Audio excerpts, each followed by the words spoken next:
Holy hell, people!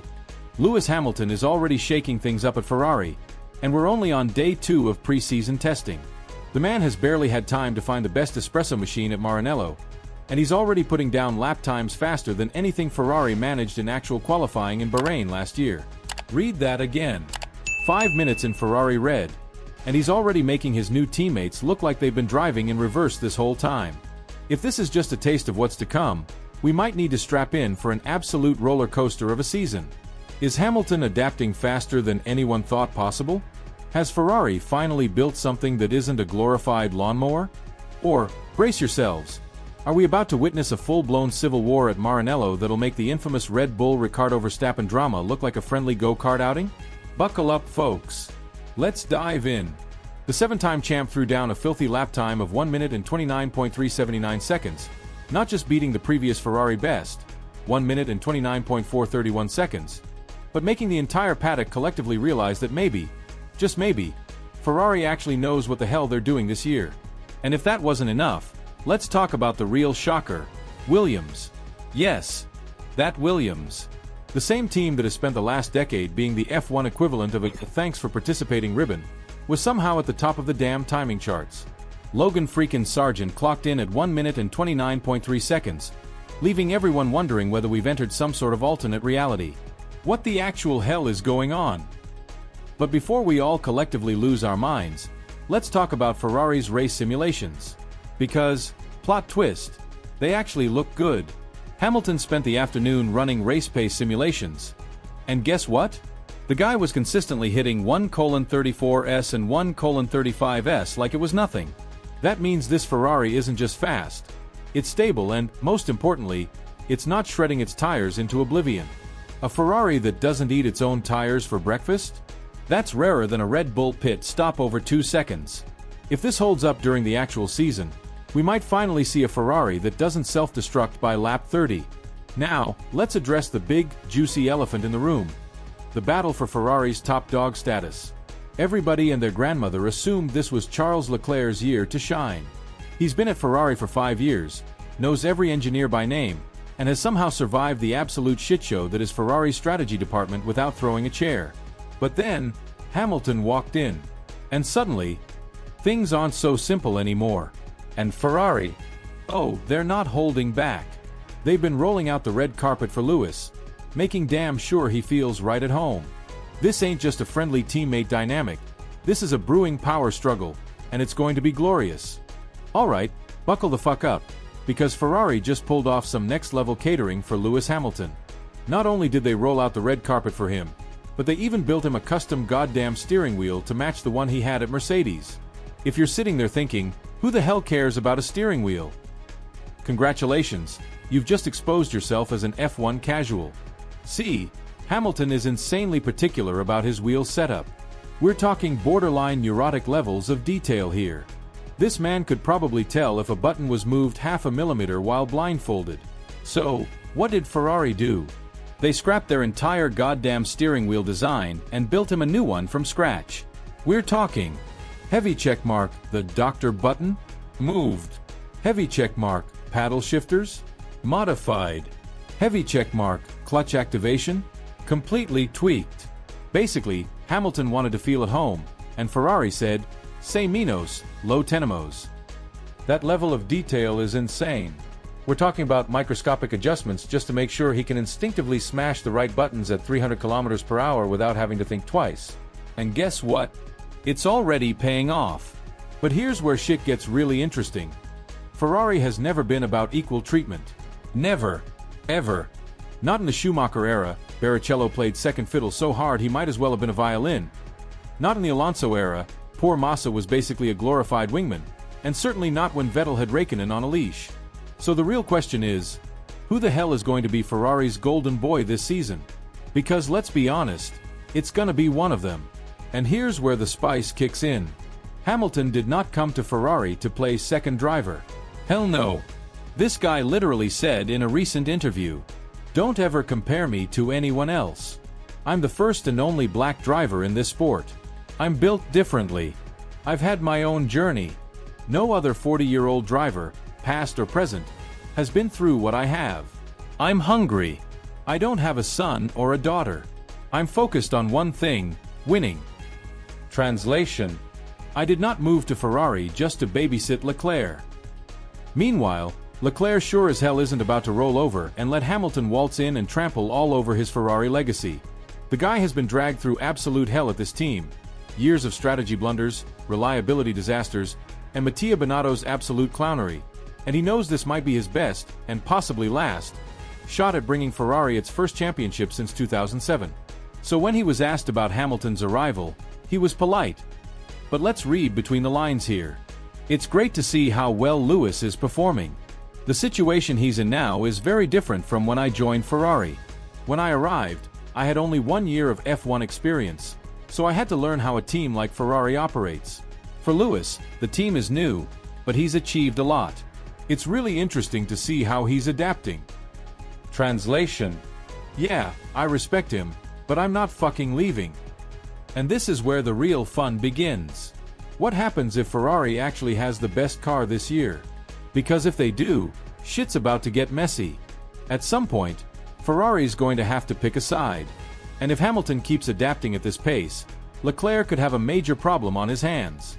Ferrari is already shaping up as the early favorite for the Constructors' Championship, but the real drama is going to be over who they back for the driver's title.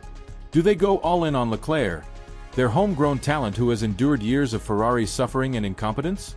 Or do they bet the house on Hamilton, the 7-time world champion who could be their best shot at finally snapping Red Bull's death grip on the sport? And here's the juiciest part. This shit could get ugly real quick, because neither of these guys is backing down. If Hamilton keeps up this pace, Leclerc is going to have to throw absolutely everything at him to keep his throne. And honestly, I cannot wait. And just when you thought things couldn't possibly get any crazier, boom, day 3 of pre-season testing drops, and suddenly, Ferrari's internal Cold War is teetering on the edge of full-blown nuclear warfare. Hamilton rolls into the paddock like he owns the goddamn place, fresh off setting a lap time faster than anything Ferrari managed in Bahrain last year, while Leclerc is out here giving subtle, passive-aggressive interviews like he's starring in an F1 remake of House of Cards. At this point, you just know Maranello's top brass is sitting in some secret room, popcorn in hand, watching this slow-motion disaster unfold like it's the most expensive reality TV show in history. This season isn't just shaping up to be a championship battle, it's turning into a full-on psychological thriller. And if you're thinking, hey, maybe they'll get along and be great teammates, buddy, do you even know these two?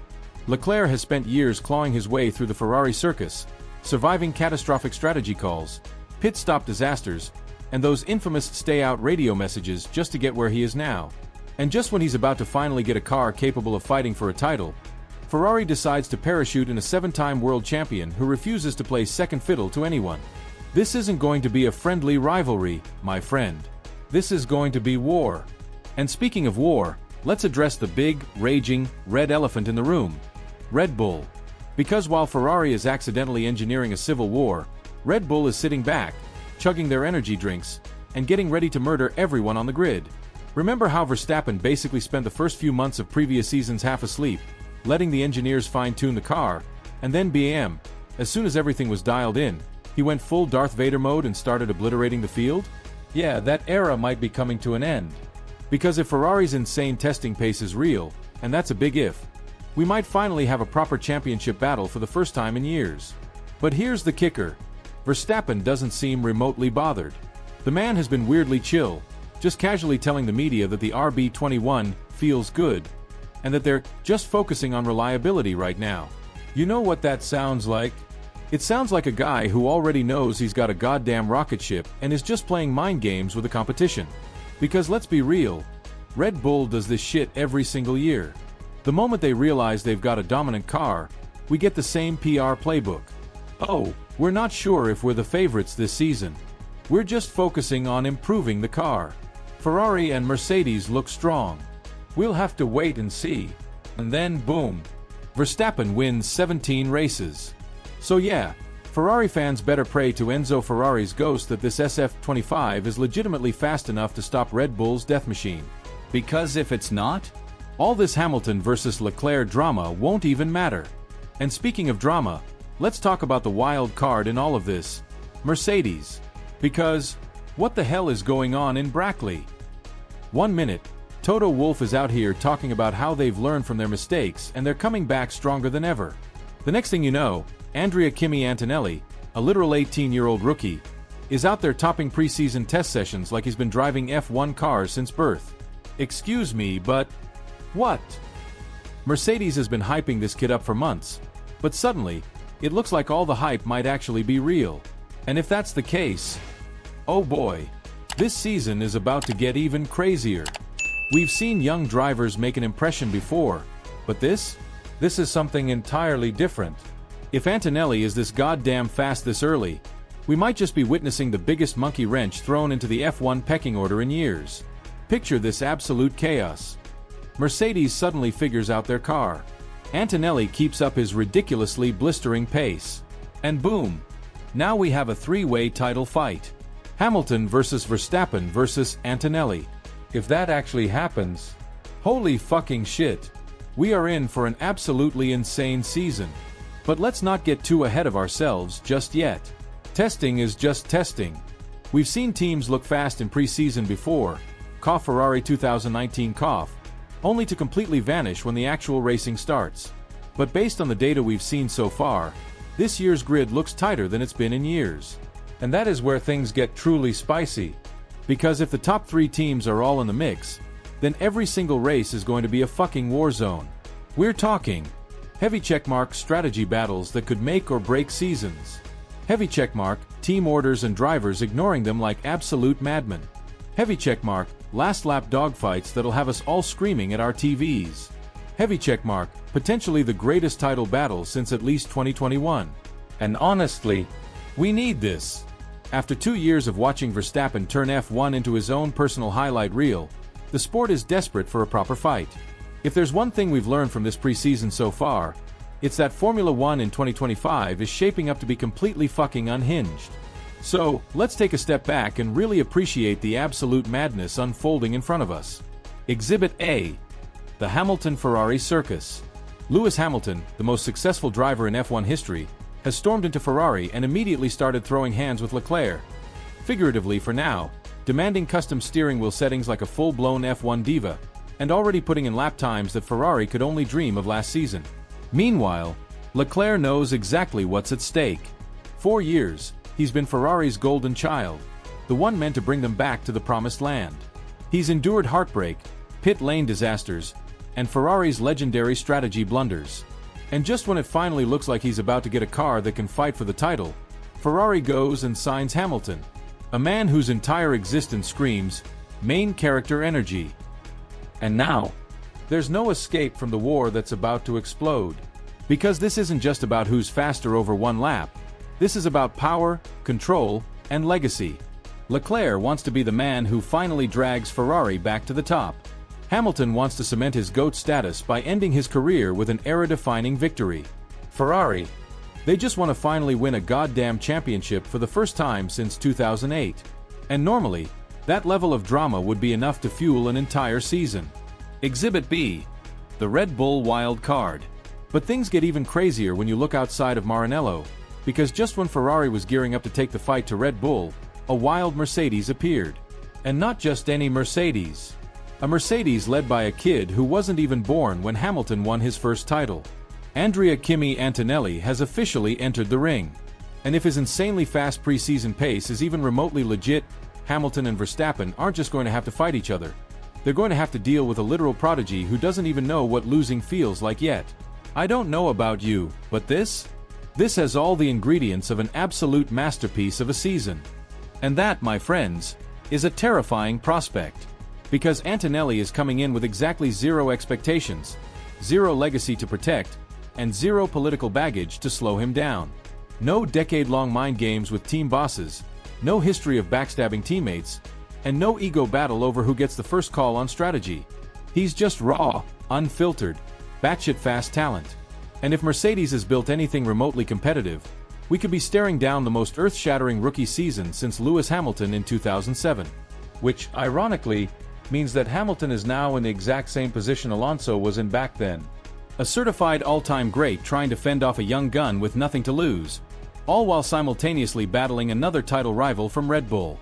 Sound familiar? Because it sure as hell looks like history is about to repeat itself. And speaking of Red Bull, what the fuck are they up to? Because Verstappen has been eerily quiet. No cocky soundbites, no snarky digs at his competition, just vague, cryptic comments about getting comfortable with the car and focusing on reliability. And let's be honest, no one is buying that shit. This is the same Red Bull that's been bulldozing the competition for the last 2 years straight. The same Red Bull that acts surprised every single season. Oh, we don't know if we're the favorites. We'll just have to see where we stack up. Yeah. Then 4 races in, they're lapping the entire grid. So the real question is, are they full of shit? Because if Ferrari and Mercedes have actually closed the gap, that means Verstappen is about to face something he hasn't dealt with in years. Genuine fucking competition. He might actually have to fight for wins. And let's be clear, a Verstappen under pressure is the Verstappen we all want to see. When Max has to dig deep, when he has to go full psycho mode to beat his rivals, he transforms into an absolute monster. And if Ferrari, Mercedes, and maybe even McLaren have truly caught up, we could be about to witness a season so brutally intense that it makes 2021 look like a goddamn Sunday drive. So now that pre-season testing is over, here are the biggest, juiciest, most ridiculous questions hovering over the paddock. Is Ferrari actually a title contender? Or is this just another case of false hope? Because let's be real, Ferrari loves to tease us like an ex who suddenly starts texting, "I miss you," at 2 a.m. Will Hamilton take control of Ferrari? Or is Leclerc about to stand his ground and go to war? Is Mercedes secretly faster than they're letting on? Is Antonelli about to body slam the entire grid and become the biggest rookie sensation in years? And most importantly, is Red Bull actually vulnerable, or are they just waiting to unleash hell once the season starts? One thing's for damn sure, F1 is back, and it's about to be an absolute fucking spectacle. So strap the hell in, grab your popcorn, and get ready, because the drama is just getting started. And if you want to see why Ferrari's internal war could be the biggest storyline of the season, click the video on your screen right now.